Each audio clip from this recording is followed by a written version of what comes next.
All right, welcome back to day 3 of this European Masters. We just finished up turn number 14, about to start turn 15. So, major development in Europe is that the Americans have come over and landed in Aquitaine. And so D-Day happened. They still have their 15 fighters in northern England now, and they just put 6 damage on the Western Germany factory. The Italians are now starting to help out, railing units into Paris and sending, the Italians and the Japanese have been sending Lend-Lease fighters to Germany now, hence all those fighters that are there. And we'll see where that continues to go. They got the American fleet that is now coalesced here off of A29.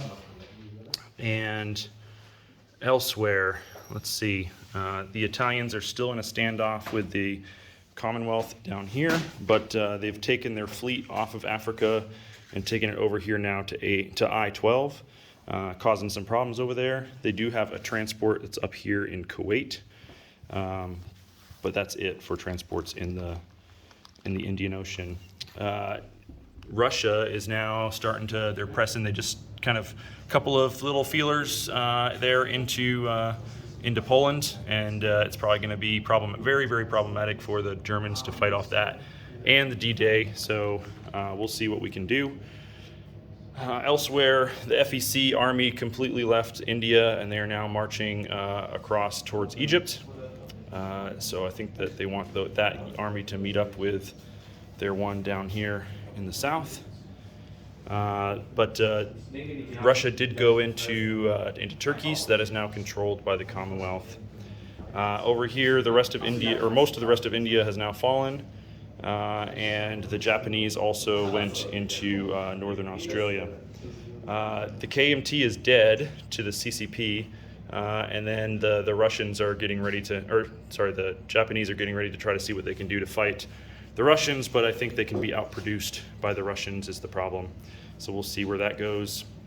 And then over here on the west coast of America, the American fleet, save 5 subs, was killed off of San Francisco, and they took a couple land zones, and so now we'll see where they want to go from here. Also, British Columbia fell, and otherwise, that's about it for the board here. Miss anything? Good. Let's see what happens. Yeah, so I haven't really been showing you the income. This was my mistake. I got about an hour and a half down the road before I realized that I forgot the tech boards, income charts, objective boards, all that good stuff that would have helped us a lot. So we've been keeping track of income here on the board, and so USA is down to 54 plus their, actually they don't get the plus 12 anymore. And then Germany is slowly whittling down, so they only collected 60 something on their turn, 60, which their high point was like 78 or 79, something like that. Japan is getting pretty far up there though. So Japan, they collected 13 plus 65 is so 78 on their turn. UK is being revived by the US in England, so they're doing all right.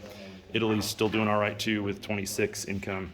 As far as tech goes, so Italy is still 2 hits off of 12 tech dice. They missed a couple turns from some damaged factories.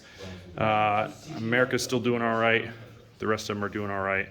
And then Germany just can't seem. They finally did hit mechs. That's right.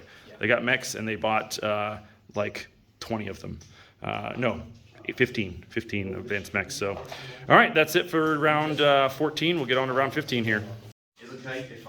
So we just finished turn number 15, about to start turn 16 here. I guess the really interesting game. So this giant task force marker here, that's everything in Paris. I think it's got, oh my gosh, the Italians are helping 1, 2, 3, 4, 5, 6, 7, 8, 9, 10, 11, 12, 13 fighters. But the Americans over there have 1, 2, 3, 4, 5, 6, 7, 8, 13, 14, 15, 16, 17, 18 fighters. Down here in Aquitaine, they just dropped 6 minor factories. Plus they've got all those 22 units there, and they just brought down another like 10 units, something like that, maybe 15. So it's a pretty big stack. It's probably gonna be problematic. But it looks like they gave up on London, so London is safe for now, it seems. We'll see where that goes. Elsewhere in Eastern Europe, so actually the Russians had to take a little bit of a step back into Kyiv because the third task force right there, that's like 10 advanced mechs. I think it's like 20 something units, 28 I think actually. So there's that. Plus there's some other stuff that can be combined together. So they just kind of keep the prodding and as they build up, so that when eventually they can move in strength. They did move into the Middle East though and into Turkey, so they're working to take their points there. And then, which by the way, UK didn't control Turkey on their turn, I don't think. And then here in Africa, still a standstill in the south, but the FEC stack is about to probably crush Lower Egypt on their turn. So definitely a interesting scenario there. Down here, there's an Italian fighter over here because it tried to port strike that transport that's way over there, and they missed. But the Japanese are doing very well, as they took a little bit of Anzac. They killed what was left of the Anzac fleet. They're in a standoff with the CCP, a little bit of a standoff with the Russians, which they've already got their marker that they're going to move forward. They're taking like 15 IPP off of Western United States per turn, and their fleet needs to figure out what to do here to try and do something good. So that's about it though for this turn number 15. And as far as tech goes, America hit like all 6 of their, or five of their checks. I think they rolled this turn because they lost the major factory. So they hit all their checks. They're doing very well. Italy finally got 3rd stage of improved construction. Germany still can't hit anything. And that's about it. We'll see you back at the next turn. Azo, so we just finished turn number 16 today, and we're getting ready for turn 17, which will be the first endgame die roll. So let's see, here in Europe, the big development is that the Americans pulled out of Aquitaine and swung around and retook Gibraltar. So now they're sitting with 11 transports with 22 guys, plus their 18 fighters split between the carriers and Sardinia, and they are probably going to take Rome on their turn at the end of turn 17. So we were just looking at it and discussing, and there's probably nothing we can do to stop them from taking Rome. I think that's just, it just won't happen. So that's okay. So the Italians and the Germans are gonna have to see what else they can do to not die, but it will probably be inevitable. From there, still a standoff down here, but if Rome falls and then they can't retake it on the subsequent turn, then they will surrender. Over here in Eastern Europe, so the Russians moved down to southern Ukraine. They have a very big stack there. It is this giant task force marker there. We still have a decent sized task force marker in Slovakia that's kind of holding them at bay. And of course, as I mentioned, that's the Paris stack. We're still got some more stuff in Berlin, but we're starting to get closed in on holding Warsaw, and Romania will not be tenable for the long term. As we go further to the Middle East, so Egypt fell, barely, 1 Gurkha surviving. I think they attacked with, 15 Gurkhas and infantry, plus 3 planes. The difference maker was the Italians went 1 for 3 on their air superiority, and the British went 2 for 2. And so that really changed the order of the battle and the outcome. But that's over. So Egypt will not be reclaimed this game pretty much at all. And then over here, so we still got the Japanese are starting to spread to the Middle East, but I'm sure that the Russians will not take that and kill them, as they should. Further down here by Anzac, the Japanese went and took New Zealand, but there's a nice big stack of Anzac troops there, including like 9 or so militia. No, actually that's like 11, and 2 infantry, so that'll be a tough nut to crack. Probably not going to happen. And the Americans raided the Japanese for 7, so that is not going so well. Giant standoff also up here in Siberia with the Japanese and the Russians, but I think we're kind of at a stalemate here in the middle of China, just the one IPP worth of territory that's still held by the CCP, so we'll try to take them out. The Americans are starting to move back towards San Francisco, they took 1 territory back, and I'm sure the Japanese will not be able to hold out there for too long, but they will probably try to make it at least as difficult as possible for them. That's about it for the game. Then we got some forces that are coming back from the U.S. West Coast to maybe do something else. All right, so that's pretty much the entire board. Interesting when we start looking at production. So the USA is down a bit. I think they're down by what? To 44, and they don't get their bonus, so they should have collected only 44. Italy is now Gibraltar's going to be gone now, so that's too bad. And then it's really the Japanese that are kind of carrying this. They collected 93 on their turn, so they're doing pretty well. Elsewhere, if we look at tech, most folks are starting to finish the techs they need. Italy got improved the construction. If they'd had it 1 turn earlier, they probably would have held on to Egypt, which is too bad. And down the board, you can see where that's all at. I don't even remember where, so I'm not going to try to recap. All right, that's it for turn number 16. We will try to get turn 17 going and get back to you. Cheers. We got 4 bigger cities now, right? Because it's a 1 minus 1 plus capital cities. Okay, 1 plus 2, 3, 4, 5. 1, yeah, 1, 2, 3, 4. Wait, doesn't London not count because it's not the capital anymore? It still counts. It was the It's the original. taking. Oh, original. I'm taking it. Here we go. Okay. 5 or less? 5, right? Or less? 5 5 or less, yeah. Please, I don't even want to look. Rob, do the honors, please. Well, Let's continue. Continue. All right, this is the end of turn number 17 here, and we just did the end game die roll, and it was a 12. So that means the game will continue, and I really needed it to end for the Axis. So the big thing here is, so you can see Rome and northern Italy is firmly in the American hands, as they absolutely smashed it, as they should, with the amount of forces they had. They still have a strong force in Aquitaine, but UK is still with Germany. Nothing really in the U.S. West Coast. They're building out of those 6 factories there in Aquitaine. They have a huge air force here that's in Sardinia, along with their fleet, so they will continue to press up through and into Europe, and this will go really, really badly, I'm sure.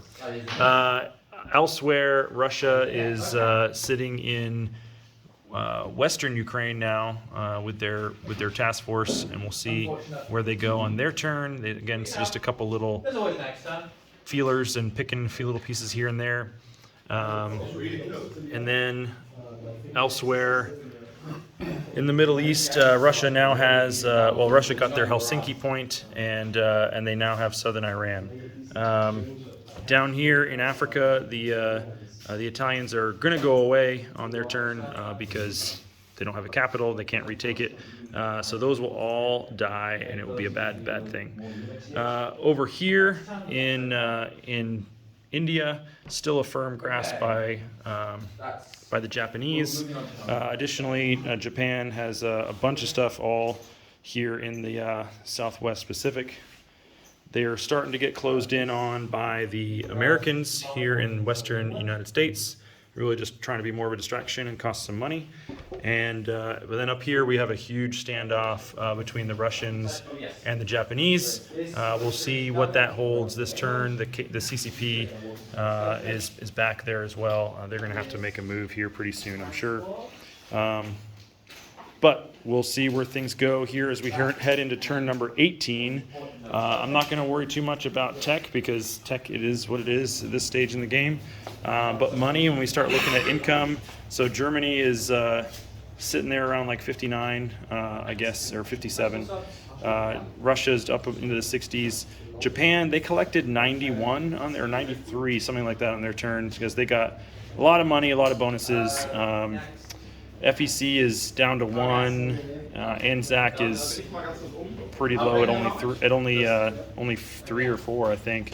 And France is almost out. Italy will be out. KMT's out.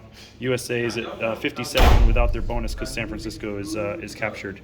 As far as victory points right now, so the Allies have Rome. The Allies have Sydney. And the Allies have... What do you have? I think that's it because they don't have too many other things. But then the Russians, I think they're the ones that may come out on top here if the game goes longer. If the game goes long, they took Spain, so they have a point there. They have their two victory cities plus all their city bonus, so that's 4. They also have Istanbul, that's 5. And Helsinki, that's 6. And KMT gone. And KMT is gone, that's 7. So they're sitting at 7, they're sitting pretty good. The Axis is sitting at 1 for London, 2 for Paris, 3 for Berlin, 4 for Tokyo, 5 for Nanking, 6 for Calcutta. But then they've also got, well, they're going to lose the Italian one, that doesn't count. They've also got Big Blue Fleet. That's 7, and then they've got Asia for Asians. That's 8, and they've got the Pacific expansion. That's 9. So it's the Russians really need to kind of get into here. If they get into Romania and Warsaw, then they will absolutely score their additional 2 and get to 9. So we'll see where things go here as we head into turn number 18. Cheers. All right, this is the end of turn number 18, and it is the end of the game. The end game die roll was a 1, and we needed a 6 or less. So I, as the Axis, am very happy. So the end of the game. Still have a giant stack in Paris, but it's probably not, it would not have been enough for the Americans that are on their way in. So they're now in southern France and in Aquitaine with 2 big stacks. And this massive, like 16 aircraft, well, it's only 14 fighters that are in Aquitaine, but then they also have 3 more fighters in northern Italy. And so they cleaned that up pretty well. They got some heavy strategic bombers that are all there as well. They just leveled a bunch of factories in Germany. All the interception stuff missed, and it was just awful. And then over here, we're still at a stalemate with the Russians. So that is 36 advanced mechs, plus a couple Tigers and some Panzer Grenadiers. So that's the reason why this stack from Russia did not move into East Poland or Bessarabia very hard. But he did build a fortification in western Ukraine and in Kyiv. So I wasn't going into it, but at the same time, I wasn't trying to because I was just holding London and anything I could. But you can see all the flipped over roundels. That's because Italy surrendered, so all those territories would be available for the grabs, and so it would be at least 2 more turns, and the Allies would have been able to reclaim their African rail. But Sudan is 2 spaces away from any of their units, so that's why I said 2 turns. Over here in the Middle East, just a little bit of a standoff between the Russians and the Japanese. That's okay, but the Japanese did move hard and take the Dutch East Indies. And they lost it to all of it. They only lost 1 torpedo boat destroyer. That's it. Up here, but I guess the big battle was up here in Chita. The Japanese had backed out the turn before, and then the Russians moved in hard with 16 militia, 11 advanced artillery, four infantry, and 4 tanks. So it was a huge army, but we went in there with 25 medium armor from Japan, and we were able to knock them out with looks like 9 medium armor, and then the 4 fighters that were involved all surviving. The CCP was moving in towards Calcutta, but the Japanese built a new factory there, and so it ended up not mattering as the Americans continued to just raid about 10 IPP off the Japanese every turn. And then over here, because the Americans had taken back Southwest United States, they just built a couple attack transports and a bunch of planes and units to be able to go and start taking islands back, but still holding on to San Francisco for all I'm worth with the Japanese. So that was it though. So if we look at this total score, so it should be Axis 10. That's because they have Nanking, Tokyo, Calcutta on this side. And then on this side, they still have London, Paris, and Berlin. So 6 victory cities. Then all the rest of their points came from Japan. Japan has it all. They have Asia for Asians, access to resources where they just took the DEI. They have the Pacific Buffer Zone, and they have the Kitabutai. So all of it pretty strong that they were able to get those 10 points despite having Rome capitulate, and well, France would be going soon too. As far as the Comintern is, they had 1 point for the death of the KMT. They had 2 points for their 2 victory cities, 1 for their propaganda war with having all 6 of their cities. And then they also had Helsinki for their winter war, and Istanbul for access to the Mediterranean. So they ended up with 7. And then the Allies ended up with 2 as they held Rome and Sydney over here. As I mentioned, they were really close to a couple turns, and they would be able to take back their African colonialism. And of course, Paris was going to revive if it went for another turn, which would have given them 3 points, 1 for Paris and 2 for a new world power. So, but that's it for the game. We won't worry about the money or well, the one thing I'll point is I was really hoping to break the 100 IPP level, and I ended up with 97. So pretty close with Japan. I think I've seen 100 IPPs broken by Japan just once before. So that's it for the game. We'll call it here, and thanks for watching. Cheers.